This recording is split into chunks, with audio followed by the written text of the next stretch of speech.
meninggalkan sholat itu dosanya lebih besar daripada berzina. Kata Nabi SAW, al-ahdu alladhi bainana wa bainahum as-salah. Yang membedakan kita dengan mereka itu sholat. Faman taraka as-salah faqad kafar. Yang meninggalkan sholat sudah kafir, kata Nabi SAW. Di sini terjadi perbedaan pendapat di antara para ulama. Orang yang meninggalkan sholat itu apakah masih Islam atau sudah keluar dari Islam? Yang nggak sholat sama sekali. Ada dua pendapat para ulama.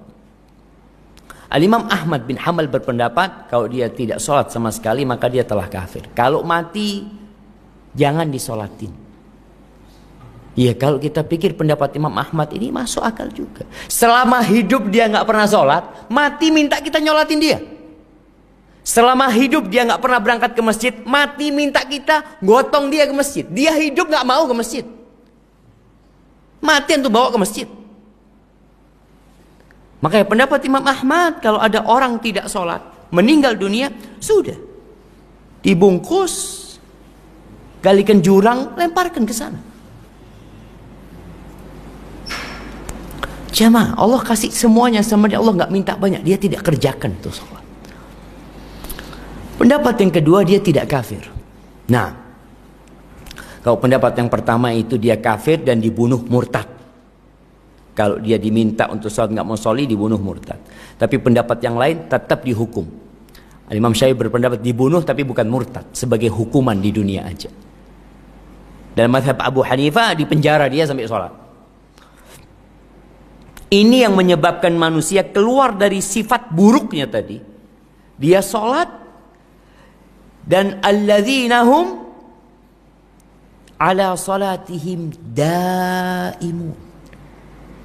Yang mereka senantiasa melaksanakan sholat,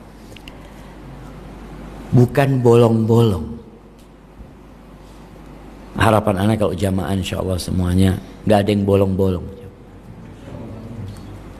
Dulu mungkin Ustaz. Dulu maghrib sama isya. Kadang-kala maghrib doang. Subuh jangan ditanya sudah.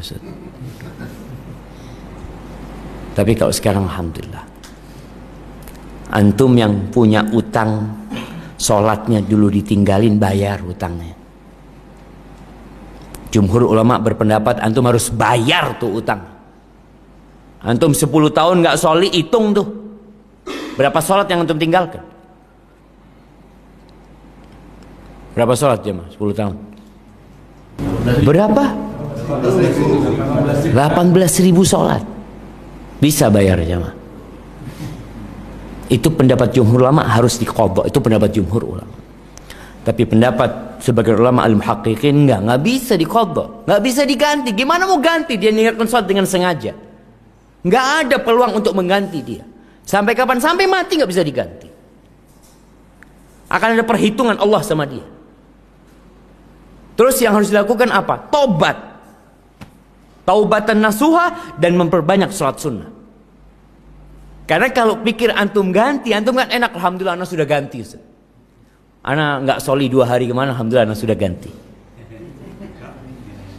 Enak kalau gitu jamaah. Allah mengatakan inna salata kanat 'alal mu'minin kitaban mauquta. Salat itu kewajiban yang waktunya sudah ditentukan. Keluar waktu enggak diterima antum salat. Kecuali dalam kondisi lupa atau ketiduran.